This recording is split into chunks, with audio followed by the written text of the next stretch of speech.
stuff ready? And here we go. You ready?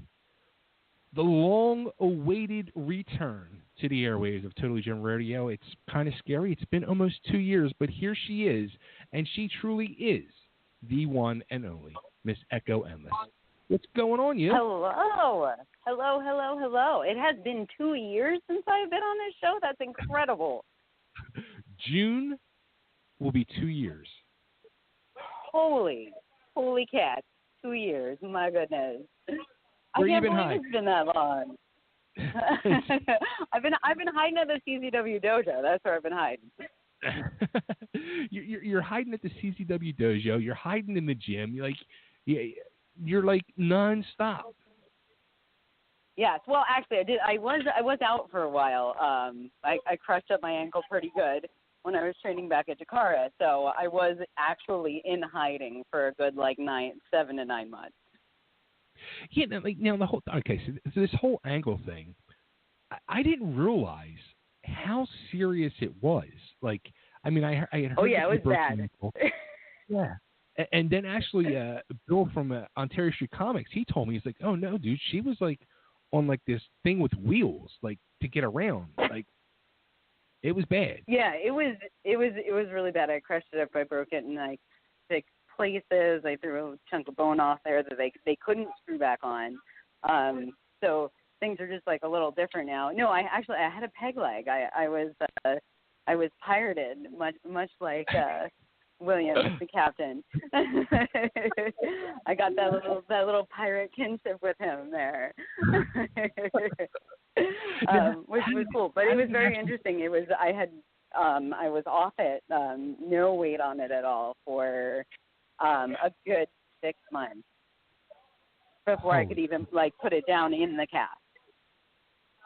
So it was a little bit. It was a pretty intense experience. I've never had any kind of injury like that before. I've broken a couple of bones in my foot, just little couple of fractures.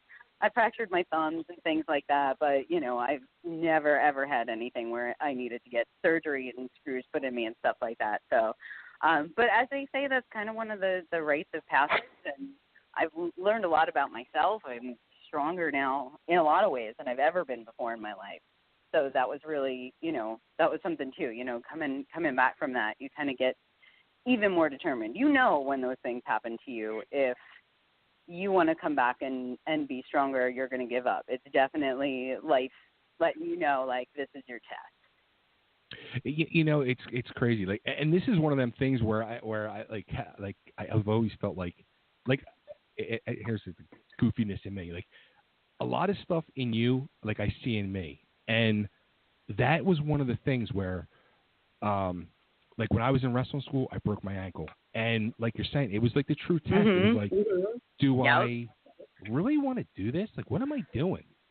And when you end up going back, that's the true test. And your instructors, your teachers, your peers, they all tell you, 99% of them probably said, I didn't expect you to come back.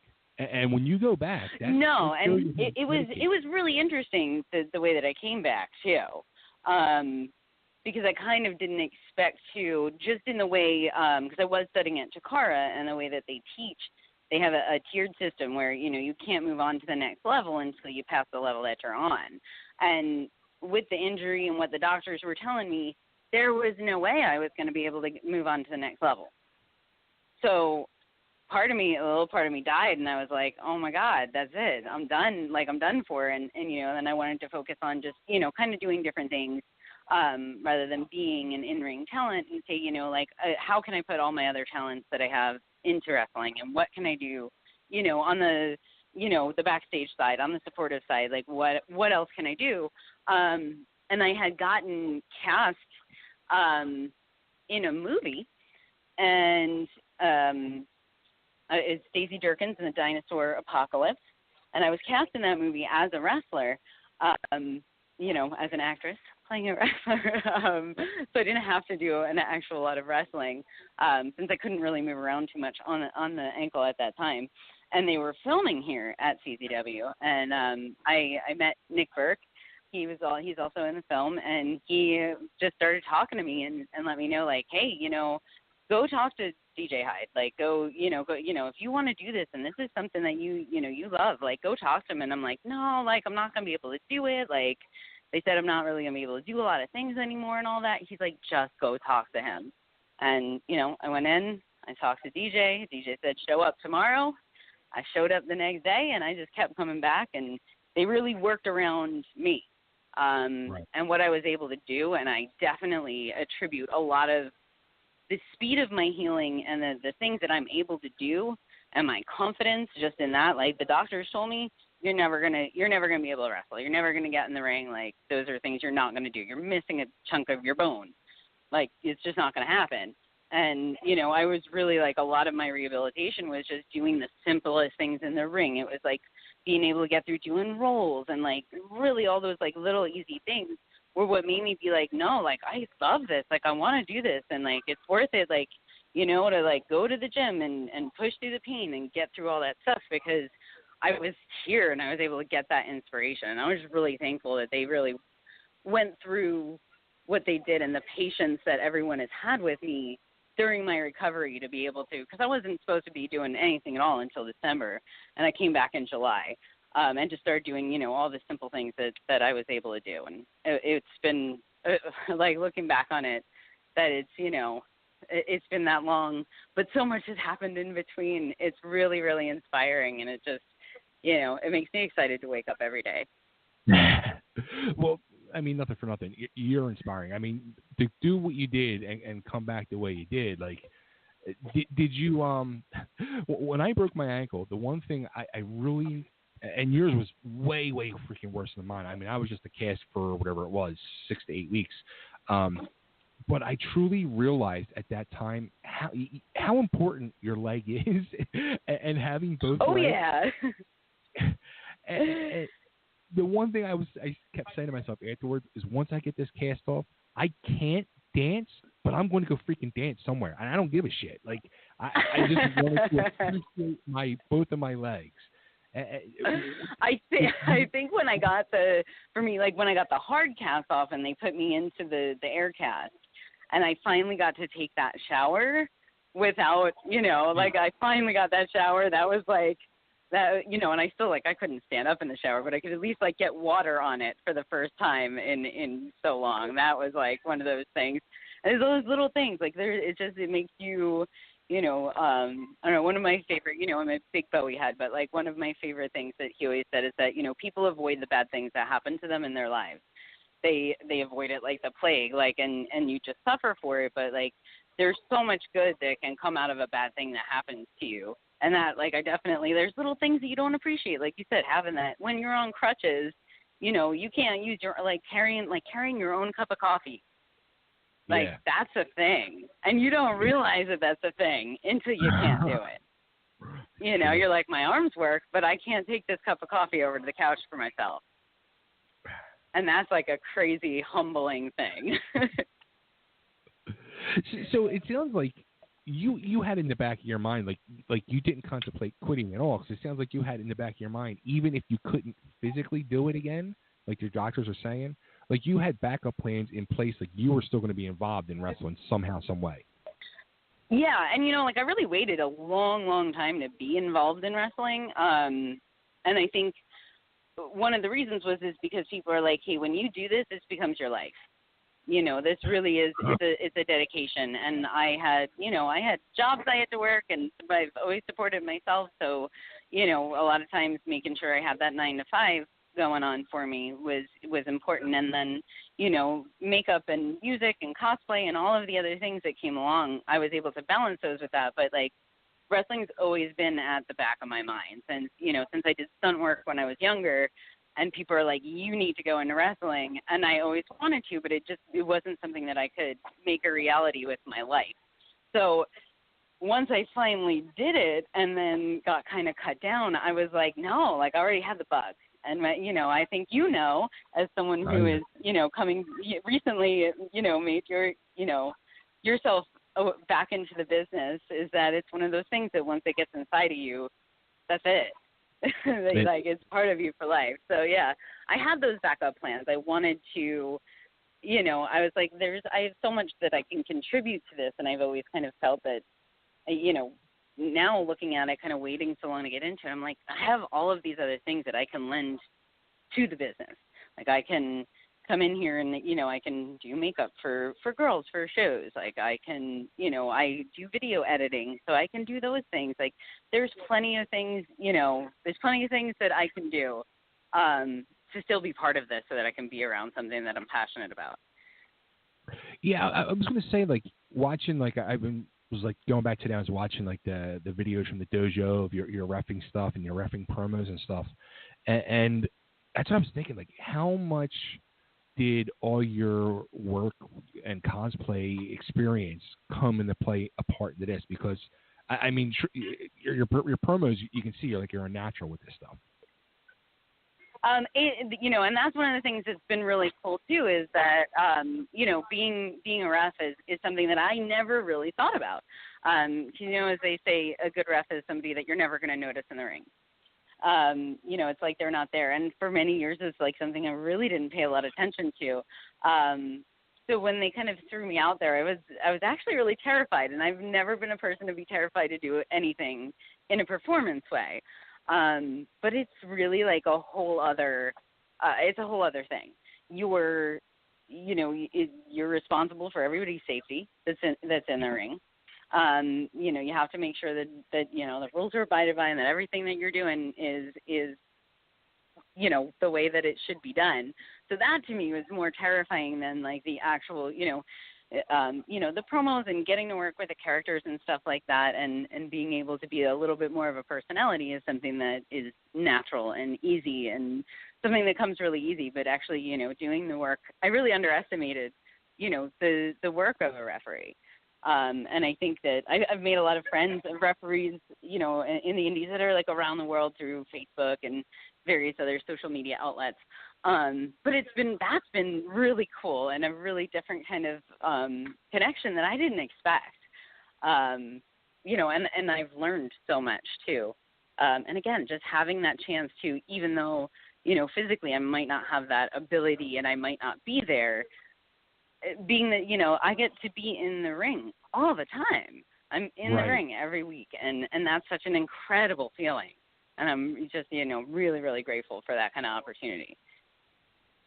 Yeah, I mean, it's got to be wild, like, starting out training as a wrestler, then getting hurt, and then coming back, and now you're like a referee, and like you said, like you're getting more opportunities truly to be in a ring per show now, and you're learning the whole different aspect of it.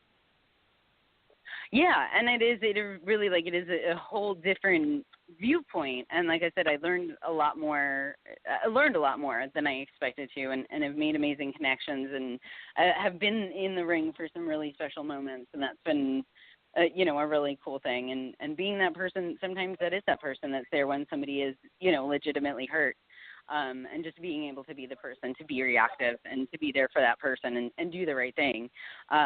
Is a really cool thing too. We had, and sometimes it's about what call are you making? The ring broke the other week.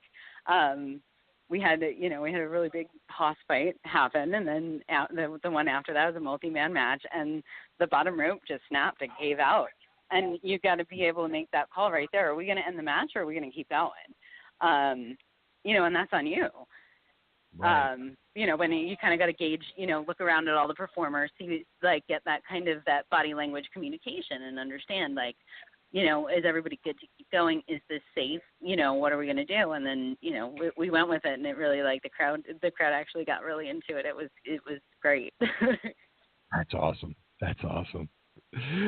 Now, who were like some of the influence of you for wrestling, like that really wanted to make you get into wrestling? Oh, well, definitely, like, Sherry Martel, like, Sensational Sherry. I think that's, like, if you look at me and you look at, like, my, my looks throughout the years and all of that, that's, like, 100%. You can see that's where that comes from. It's really inspired, she had great, in-ring stuff. And she also, like, when she developed as a manager, that's when she really blossomed into, like, just that incredible, like, bright personality, and she was able to really do some cool things. It was weird for me, though, because that was, when I kind of got to the point where I'm like, hey, is this something I'm going to get into when I was a little bit younger? It was not there. It wasn't like the best environment, I would say, for women. It was definitely long before No. what we have going on now with, with women really kind of coming into their own and getting that chance to get a little bit more respect and everything. And just having that, we had the first women's main event. Like, how incredible is that? That's really cool. And I think I really looked at, I looked at it and I was like, hey, like, this is really cool. And I enjoy watching it, but I don't really I don't see a place for myself here. And I really didn't know then about the indies, and I didn't, you just knew what you saw on television. Right. Yeah. So, there wasn't somebody to say, like, hey, like, come see this, this show. It's like down at the CFW with me, and, and see that there were people just like myself really doing it back then too. Yeah, it's funny. I actually partied with Sherry Martell a few times back in the day, and nice. Oh my goodness, do you have any crazy stories?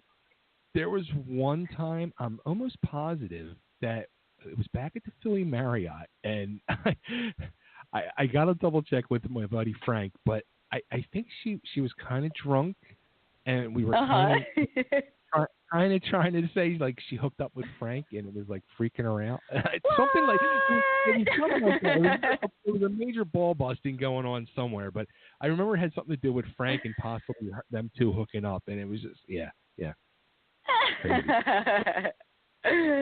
Oh my goodness! Definitely wish I could have been there to hear that going on. I'll tell you what, like those days back in the early mid to late '90s at the old Philly Marriott and after the ECW shows, like, oh my lord, if those walls could talk.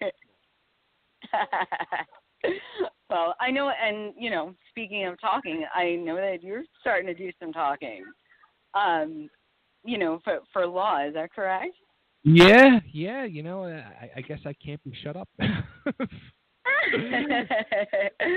I think that's one of those things. If you're a natural talker and that's something that comes to you, again, it's always with you. And like you said, wrestling is one of those things that's always with you. And as much as you might have been out of it, it finds its way back to you.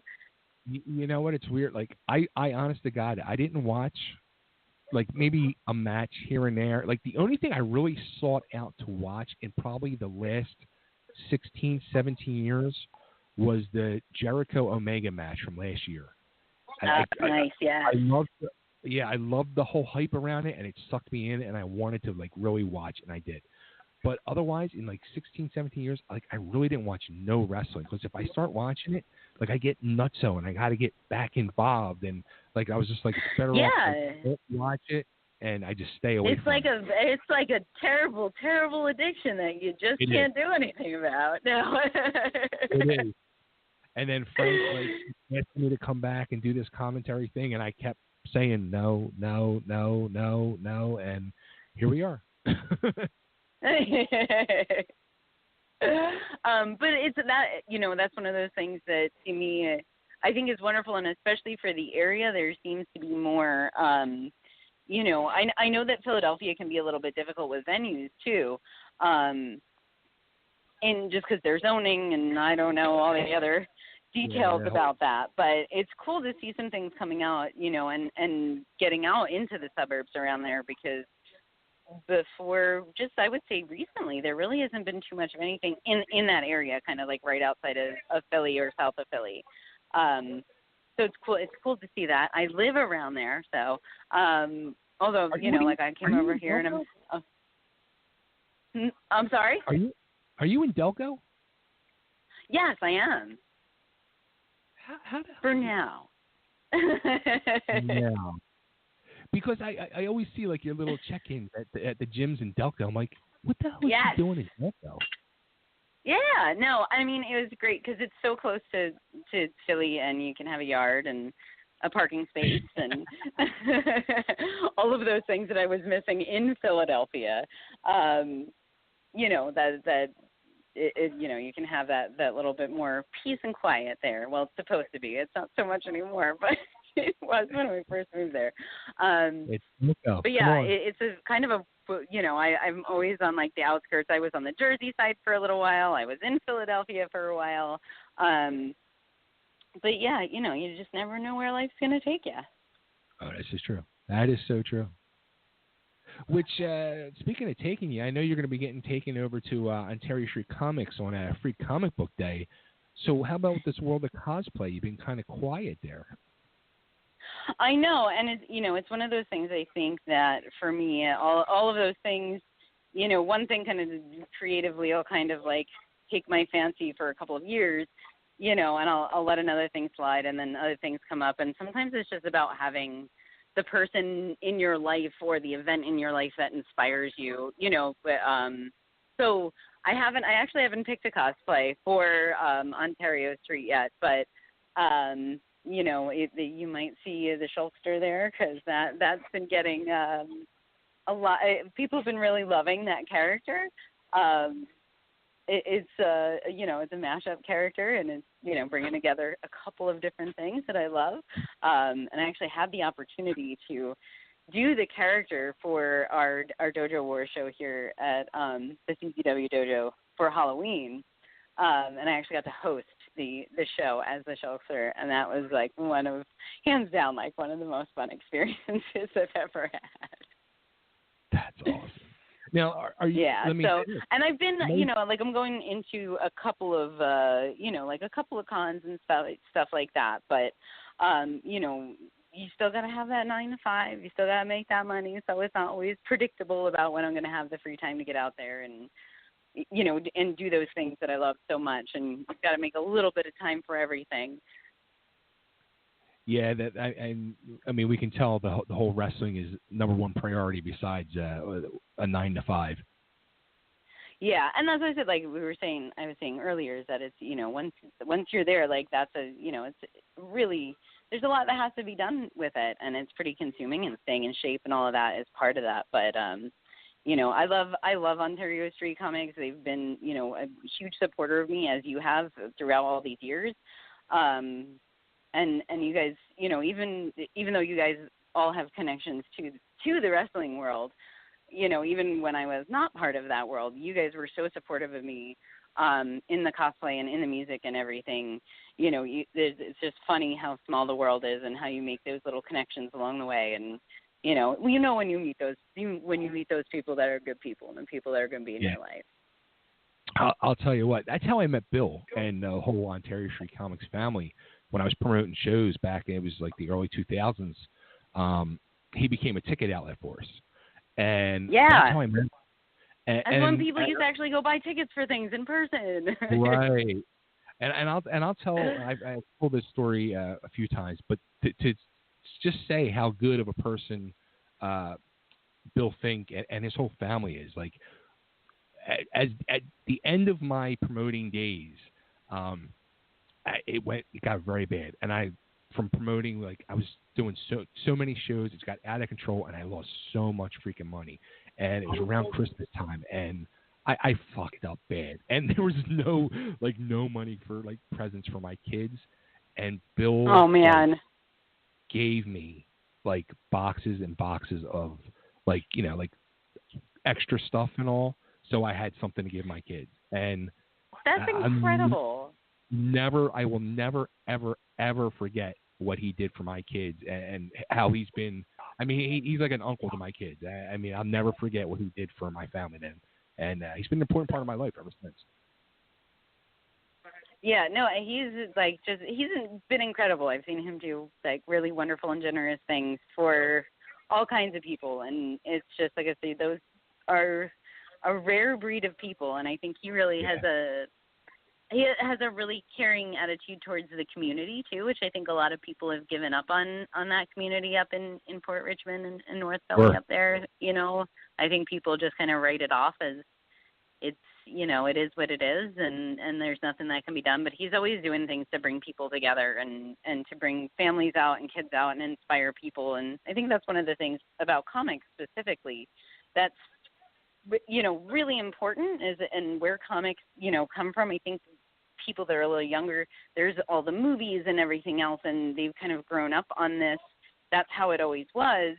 But, back before it was something that was, like, as readily accessible, it was like it was an escape for people that, all kinds of people, for people that were, maybe nerdy and weak, for people that were, underprivileged and grew up in bad neighborhoods. And it was just comics were such a great way, and wrestling too, a great way for people to escape and to kind of play out the things, as an observer, or as a cosplayer or as a wrestler, you're able to kind of play out those, those dramas in your mind that we struggle with in our regular lives, in our 9-to-5s. We're able to take this and kind of play it out on these stages, and it's important, especially, like I said, like in our neighborhood, like Fort Richmond. Sure. It's nice that there is, people that are kind of keeping the light alive and keeping that inspiration alive, even as things get very commercialized. Absolutely. Now, I don't know. I'm been on the fence to ask this question, and it's kind of a weird question, but I've always wondered your opinion on this, because being a part of the cosplay world, and you've been a cosplayer who's never like been one to like charge for autographs or charge for pictures and all. You've always been with you and the whole Moonbase group, like you guys give stuff away and your time and everything. And when I see like people on like local cosplayers on social media, and I see selling lewds, and I just like, I'm like, really? Is this what it's come to now? Like, do you get the same cringe factor I do? It's definitely cringeworthy. It is and it's not. I mean, it's kind of it's a business like anything else, and sex sells, and that's the long and the short of it, and that definitely goes for cosplay too. But I think that I have the ability, some people are trying to make a living at it. I have the ability to maintain a 9-to-5 and to be able to, be able to be the person that gives the prints away to the kids and stuff like that. I just think, like, I know those experiences that I had as a child, for me, meeting characters that inspired me. And, those are little things that, like, you never forget and that stick with you. And so that's one of those things that it's what's really weird to me is when people will sign things, in their cosplay name. I always would sign it as, if I'm She-Hulk and a kid meets me, I'm signing it as She-Hulk because that's what they want to remember. And, I try to take a balanced view of everything because everybody's living a different life and everybody's in a different place in their life. And people were not always maybe necessarily as privileged as I was to be able to, make money in different ways. And, maybe you don't know any other way to do it, but somebody's like, hey, you're sexy. I want to buy your sexy picture. And you're like, hey, I'm poor and I need some money. Please buy my sexy picture. Right. It's hard. I think that there is a purist part of me that would like things to always be awesome and nice and friendly, or at least in respective to that character. But then, I like different interpretations of characters too. I like to do, the cross plays or the Rule 63s. Like, I wanted to do a female Nightcrawler because I love Nightcrawler. Everybody's like, well, why don't you just do, like Nightcrawler's daughter? Like, go ahead, that character exists. Why not just do her? I'm like, I love her. Exiles is one of my favorite runs, but I love Nightcrawler. He's one of my favorite characters. I want to be that character. I want to emulate that character. So, I'm going to do that. Is that the way that it's supposed to be done? No. But I took those liberties with it. So I try to have that same view, and I'm like, oh, here's this person doing a sexy version of said character, or an over-sexualized version of said character.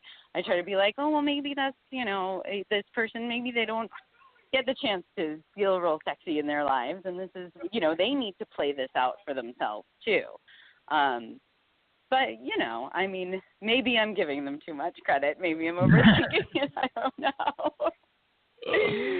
I always try to take as much of a balanced view as I can about just about everything in life. I always try to step in somebody else's shoes and and experience what they're going through, and not just be a hater. As I always say, I love the haters. I love all haters. Love the haters. Well, actually, Frank is calling in to tell us the Sherry Martel story. So let's hear the story from Frank. Oh, Frank, yes. So Frank, tell us the story. Yeah. Oh man, this. When I heard you talking about it, I was like, this will actually probably be the first time I've ever told the whole story. Oh, I'm very because excited. like everybody knows like kind of what happened, but they don't know like the beginning to end. It was one of the WCW Slamborees. Mm-hmm. And it was just a crazy night because all the WCW wrestlers were hanging out.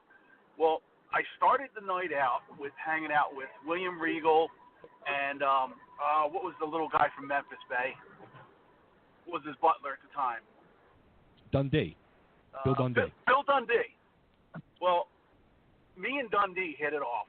We're sitting there, we're drinking, we're talking, and here comes Sherry Martel. Well, I met Sherry probably a couple years before at a Dennis Caroluzzo show. And I was doing the Dick Tremmens gimmick. Oh my God, I forgot that. So she thought that was the funniest thing in the world, and she loved it. So all that time she's walking around. Oh, she kept saying this. I love Dick Tremmens. I love Dick Tremmens. So I seen her there, and I said, "Hey, Sherry, I don't know if you remember me." And she goes, "You look familiar." And I was like, "Dick Tremmens." She goes, she just yelled, "I love Dick." Like, yeah. So we talked for a few minutes, and then she walked away. Next thing I know is Dundee's like, "What the fuck you doing, mate?" I was like, "What?" Get over there. I was like, "Dude, Sherry Martel, she ain't into me." He was really, I remember this. He was really into it, and I remember like sitting back, like, "Oh my God, Frank's gonna hook up with Sherry Martel." Well, now see, everybody didn't. I had no confidence in this. So the next thing I know, 2 beers later, and fucking Bill Dundee's sitting there for 5 minutes. Get over there, you pussy. He's calling me all these names, you prick.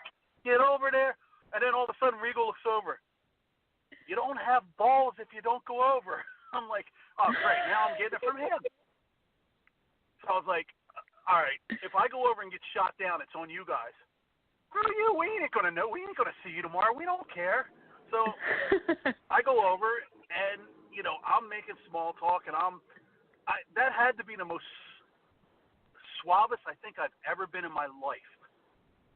I mean, I was just hitting all the right buttons, saying everything.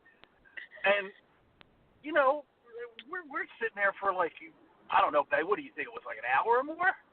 It was happening. Like I was honestly shocked watching this whole process go down and just thinking to myself, holy shit. This is going to happen. And she's talked, and she's like, well, you want to go out and get something to eat? You want to hang? I'm like, yeah. This is my WrestleMania moment. So we're hitting it off. We're exchanging. Everything's going really good. And she goes, well, let's go up to my room, and I'll get my pocketbook, and we'll go and grab something to eat and all this. We ended up in her room. Didn't we end up? We were in somebody's hotel room. I remember we were in a room. Yes, we ended up in a room, and then this is where the story goes south. Uh-oh. So Sherry's like, hey, yeah, come on, you're gonna hang out. Then all of a sudden, Kevin Sullivan and a woman come down. Sherry, let's go get something to eat. And she's like, oh, yeah, we were just going to get something to eat. And he's like, all right, let's go. And they just started walking away. She's like, oh, well, wait for Frank. And he goes, who the frig is he? Oh. Like, that's my friend. And he's like, well, I don't know him. He can't come. And they just grabbed her and took off. Yeah. No. And I'm sitting there like, I just got cock-blocked by Kevin Sullivan. You son of a bitch. I will never forgive Kevin Sullivan. I see him at conventions. I just want to run over and punch him in the face. So I come back with my tail between my legs, and Dundee's still in the bar. Uh-huh. And he's got this big smile, and he's like, well, mate, what happened? What happened? And I told him, I was like, yeah, basically Kevin Sullivan come down and, just put an abrupt stop to the whole evening. He looks at me and goes, yeah, he's kind of a prick, ain't he? So that was basically the end of the whole. It was like, it was like watching the lottery. It's like one number, you get two the numbers. The numbers are coming up. Uh-huh. And then that sixth number, you see that sixth number, and then it's one number away. So, basically that's why Kevin Sullivan will be forever on my hate list. He's like my I think that's enemy with good reason too. If I were in your shoes, 100% on the list forever. And then it was like a shame because she passed away a few years later. Mhm. And I gotta say she was such a sweet person. She was. She really was. Couldn't have been nicer. And like I said, I got to hang with her once, and then the second time, like they said, we were hitting it off, and and so when I heard she passed away, I was kind of like bummed out because I was like, and yeah, it is. So I mean, she's just a person I always had wished had the chance to encounter. She's such a bright energy. I mean, you can look back at my pictures from high school. I have a spider web drawn on my face and stuff. One of the few people I will say was she was a phenomenal See, a lot of people forget she was actually a phenomenal wrestler. Yeah. She was way ahead of her time when it came to wrestling, and then when it came to talking, you couldn't keep. I mean, she was the best in the business as far as female managers go. I say to this day she was the absolute best, and then she'd come up with these characters, like she'd go from Michaels to Macho Man to Harlem Heat, and she adjusted herself to work with all the people. It was just awesome. Yeah, and that kind of really inspired me about her too. And she's her ability to kind of make herself bigger or smaller, like you were saying, like going from being in the ring and having, a larger physical presence to having that brighter personality presence as a manager is very, very inspiring to me. Well, you couldn't have picked a better, like I said, role model. That was, just an overall good person, and I'm just left with what could have been. Oh man, good times, man. I'm so glad that we got to hear that story firsthand. Thank you. Well, this is one of the few nights I'm actually awake at this time. I'm an old man. Yeah, I'm always awake at this time for some reason now. I'm totally shifted over to nighttime because we're usually here at the dojo until midnight at least most nights. But yeah, I know. And then sometimes I'm working a job and I'm up at 6 a.m. But you just I don't know. You just keep going. Keep doing it. Keep doing Bay, that. I heard you talking about lewds earlier. I'm glad you found. I had no idea what they were. All I seen was people keep advertising them, and I didn't want to ask anybody because I didn't want to sound like I was stupid or naive. And then I'm like, is this something? And one person says to me, "Oh, it's just something you do to make money." And I was like, "Oh, well, maybe I'll sell some Santa lewds." Yes, I would absolutely buy one. I will be your first customer. Just for the sake of doing it. I think that would be a wonderful troll on the universe. I think that'll be a one in. I think you will be the one and only that wants to buy that one. No, but like I was saying, it's an interesting thing, you know, and like I said, I think some people don't really have, you know, better, more creative, more skilled ways to make money. So, you know, sex is always going to sell. There's always going to be a buyer for that. So you might be surprised. Somebody might buy a Santa Lou. Oh, no, you. Well, we're totally driven, so I can tell this story real quick. I started doing Santa videos last year on Fiverr, and for some reason, I don't know why. Maybe Nick I know Nick uses Fiverr a lot. He might be able to answer this. It became really huge in the UK. It just, for some reason, that's where all my business was coming from. No, there's a much bigger like Christmas thing over there. I saw some other Santas too. Okay. Because we were supposed to get together on our Christmas video this year, and we didn't make it happen, and I apologize about that. But we have a date for that next year. But yeah, there's a lot of Santa stuff overseas. Like more, I think people believe more over there than they believe here. And that was the big. Well, some of the requests for videos I've gotten. Yeah. See, I told you there's a market for it. Yeah, we're not going to go there, but it's.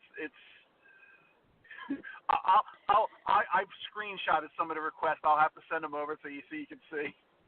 now I'm very curious.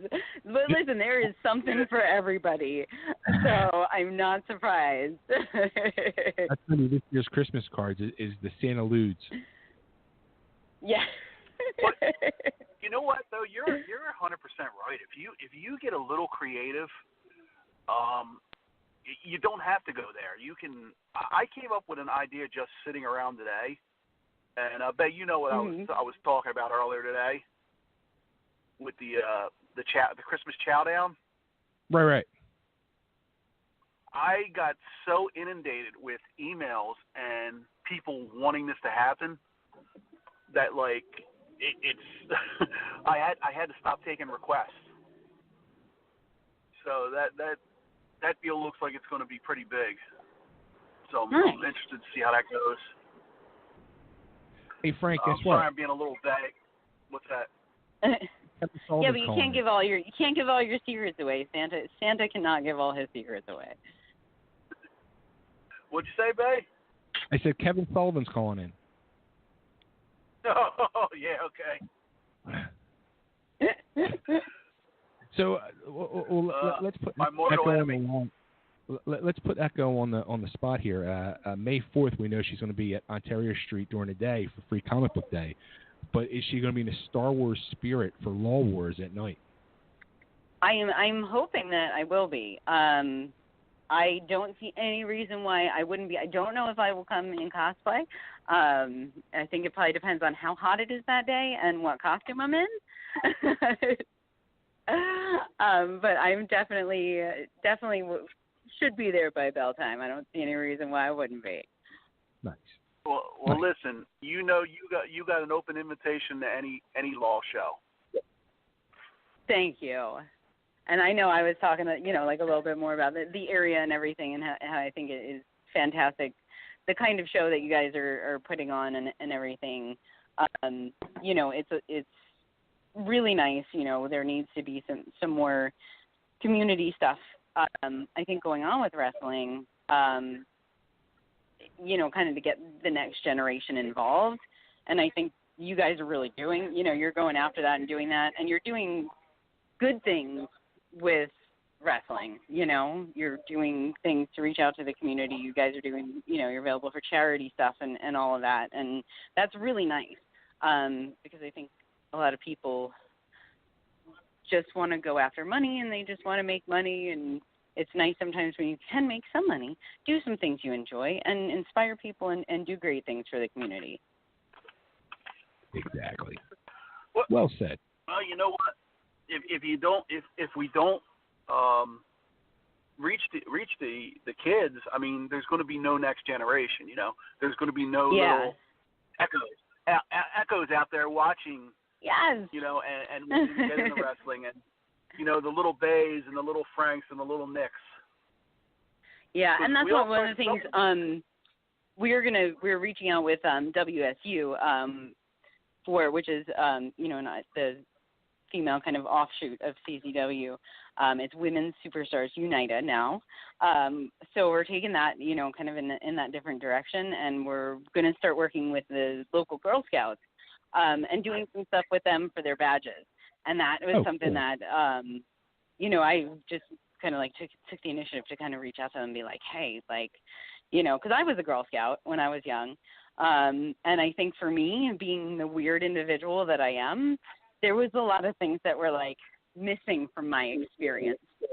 And if I had had somebody like cool and badass and, kind of willing to show me the way in that sense, I probably would have found my way to wrestling a little bit earlier, but just really cool. Like I'm the most excited to work with them.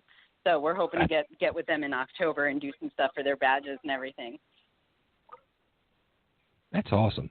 See, again, using that whole like cosplay you know what I mean? Like thinking of cosplay thinking, I should say, and intertwining it with the women's wrestling. Yeah. Look at you. Listen, I don't know. For me, I think, and wrestling is this thing for me.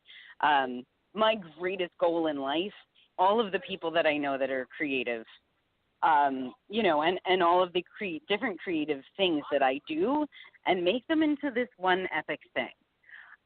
That's my dream. That is my end game. That is what I want to do when people are like, what do you want to do with your life? That's what I want to do with my life. If I can say, hey, I did this, and I think I'm getting closer and closer all the time.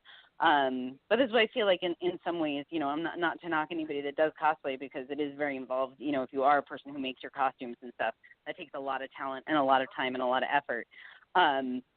But for me to be able to kind of like wrap everything together, music, put the music can be part of it, the makeup can be part of it, the costuming can be part of it, the physicality of wrestling can be part of it. Make this one great thing, then I'm good. Then I can retire, kick up my feet, never do anything again. No. Somehow, I don't think that would ever happen with you. No, and if you guys are any testament to it, I am sure that I will be involved into doing things, forever and ever. I think it's just things that you never lose. And my mother's a person, that inspires me as well. She's somebody that didn't get into doing her creative stuff until a little later in life. She was taking care of family and working at the same time and all of that.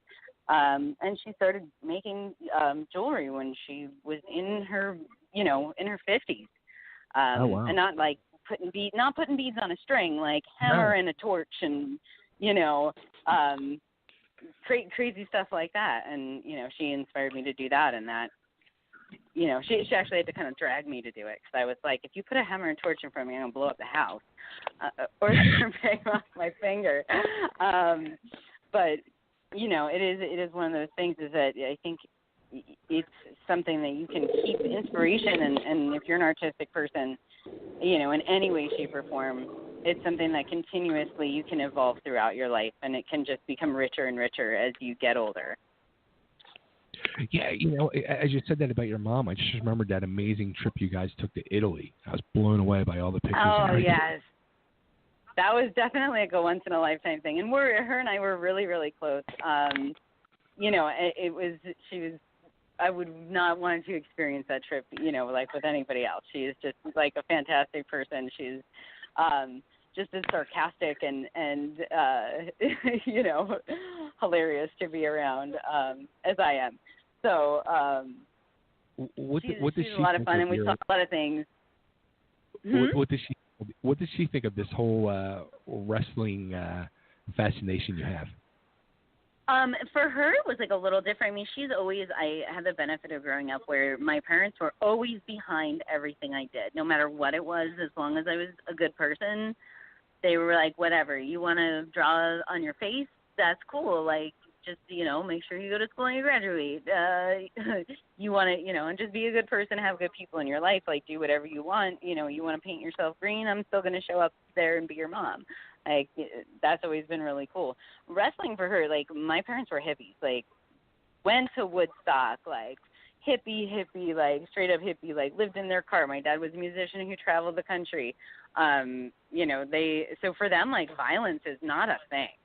Like, we grew up in a very non-violent household. We really didn't even watch wrestling in my house. You know, I saw some Glow and things like that. But, you know, for my mom, like, she was always like, I just, you know, it's rough for me to get over watching women fight, because I think that for her and her generation, there's such a negative connotation with it being, like, creepy or sexual and things like that. Right. And, you know, so I have to bring her in and really show her. But she was so amazed when she came to the WSU show.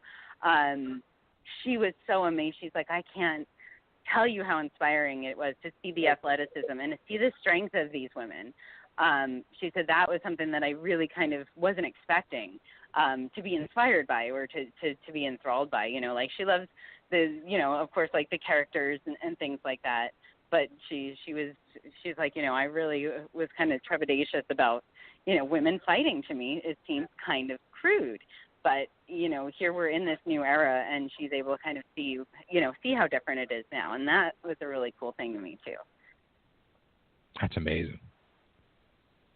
That's freaking awesome. Yeah, nice. So we can show a little to the you know, the older generation, a little to the younger generations, and right. You know, really open it up and make it something, I think, that's for everybody again. And not just in the sense of like a WWE. You know, I think wrestling's in a place right now that's really growing. And there's a lot of opportunities for things to be a little different and break the mold a little bit. And like, now's the time, and it feels really, really exciting. And there's a chance for everybody to do a little something. So, you know, I want to get my foot in there. Absolutely. Get it in there. And like I saw today, like, what was you doing, leg presses and #frustrated. Don't be frustrated, because you're out there every day doing this. So you got this. Yeah, and I think, you know, you can always be better, and that's my thing. You know, and I think that's an important attitude, especially in any art or physical thing that you do. I think that it's important to, you know, to be humble and to always want to be better. If you get to a point where you're like, I'm just the greatest, like, I'm the best, you're never going to grow, you're never going to evolve. You know, when I'm like, man, I'm frustrated with the leg press, not because of the amount of weight that I was doing, but because of like a range of motion, where I'm like, man, I used to have a better range of motion, like with my ankle, and man, if I work a little harder, if I get up 5 minutes earlier in the morning and make sure that I really like stretch out my ankles and stuff like that, I'm going to get that much better. You know, I'm going to be able to, you know, hit a moonsault or, you know, whatever it might be. Like, I'm going to be able to do those things if I work that much harder. So it'll get, you know, I think frustration is like back to that David Bowie quote that I was saying about bad things not always being bad things, is that, you know, frustration can be inspiring, you know, and I think for me, a lot of that certainly comes in the ring where, you know, I've had, you know, having that injury, you know, it's one thing to have an injury, you know, and be like, oh, it was painful and I got stronger and I got over it. But then, like, getting back in the ring is a different thing. There's a whole confidence piece that, like, I'm still missing, where you're just kind of, it's always right in the back of your mind, where you're like, I might just do something stupid. And then, you know, it was so easy to crush up the ankle. Like, it happened in a blink of an eye, you know, and I wasn't doing anything fancy. It's so easy to do it. So then once that happens to you, that little invincibility piece is missing. And it's always in the back of your mind. So part of that frustration too is just like getting past that and getting over that. But being, like I said, being humble and always striving to be better, is just, you know, that's what's going to get you places. Certainly what's got me places I had never dreamed that I could have gone in my life. And it just keeps going up and up and up. It does. You know, like, I've been really, really, really fortunate. I've met so many good people along the way, you know, you guys certainly being some of them, that no matter what I'm doing, it seems to kind of, you know, you guys seem to fit into that somehow, and you've always supported me and sung my praises, and I appreciate that so much. Be Wooder, Echo. Be Wooder.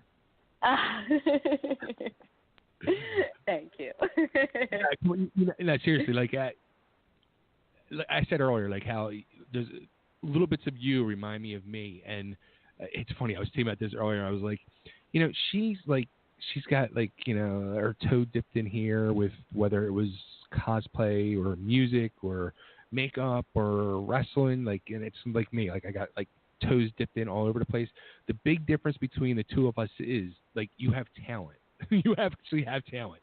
Like my big thing is I just keep faking it till I make it. Like you have the actual talent though.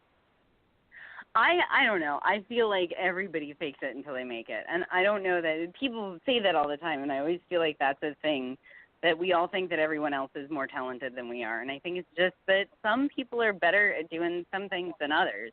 And yeah, like some of this can be like, I'm not always the best at things, but I am pretty creative.